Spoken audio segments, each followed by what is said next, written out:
Sophie Cunningham's family is furious, and after what happened on the court, it's hard to blame them. Midway through Indiana's game against the Connecticut Sun, Sophie tried to step in defensively.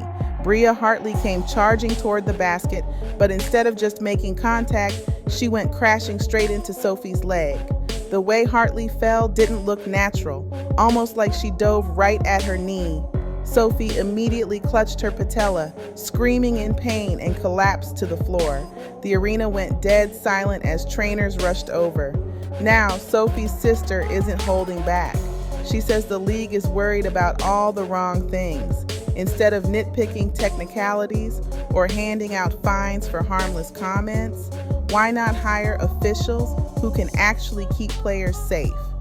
She straight up called the officiating pathetic, saying players like Sophie are left wide open to reckless, dangerous hits with no real protection.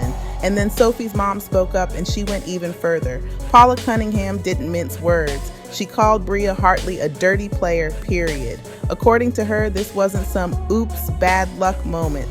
It's a pattern. Hartley has a reputation. She's been ejected multiple times. She once yanked Angel Reese by the hair, and she leads the league in flagrant fouls.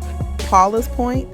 A player with that kind of track record going full speed into Sophie's knee isn't an accident. Earlier this year, Sophie hurt her ankle against this same team. Now it's her knee. 2 major injuries in one season, both against the Connecticut Sun. That doesn't sound like coincidence anymore. Even analysts slowed the replay down and noticed how unnatural Hartley's fall looked, almost like she extended herself into Sophie's leg instead of trying to avoid contact. Some are calling it intentional, others say it's at least reckless, but either way, it looked bad. Fans are already fearing the worst. From how Sophie grabbed her knee, people think it could be serious, maybe a ligament tear or patella rupture. Best case, she's out for months. Worst case, her season's done, and her future as one of Indiana's toughest players is suddenly in jeopardy. But for the Cunningham family, this is about more than just an injury. They believe Sophie is being unfairly targeted, and if the WNBA won't do something about it, they will. Reports are already swirling that her family is ready to sue Bria Hartley personally. That's how far this has gone. We're not just talking post-game frustration anymore, we're talking legal action. And honestly, can you blame them? Sophie's sister says the league needs to stop punishing players for harmless trash talk and start protecting them from dangerous fouls. Her mom says Hartley has been trouble everywhere she's played, and this was just the latest example. Together, they're sending a message. If the WNBA won't hold players accountable, someone else will. This whole thing has turned into one of the biggest storylines of the season. It's not just about Sophie anymore. It's about whether the league is doing enough to protect its stars. Because if it's Sophie today, who's next? Caitlin Clark, another young player carrying the league forward? Hartley's reputation makes it impossible to just shrug this off.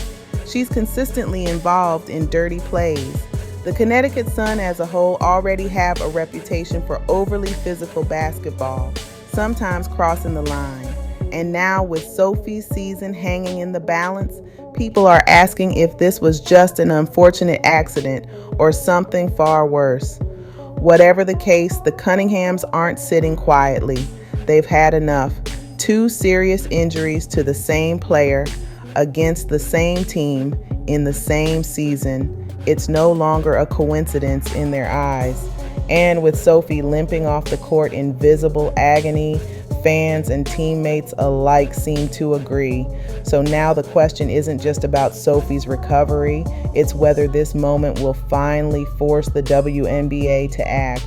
Will they actually protect players from dangerous hits, or will they wait until another star goes down? Sophie's family is done waiting. They're demanding accountability, and if they have to go to court to get it, they will. Enough is enough. That's the message. But what do you think? Was this a dirty play or just bad luck? And should Sophie's lawsuit be the wake-up call the league desperately needs?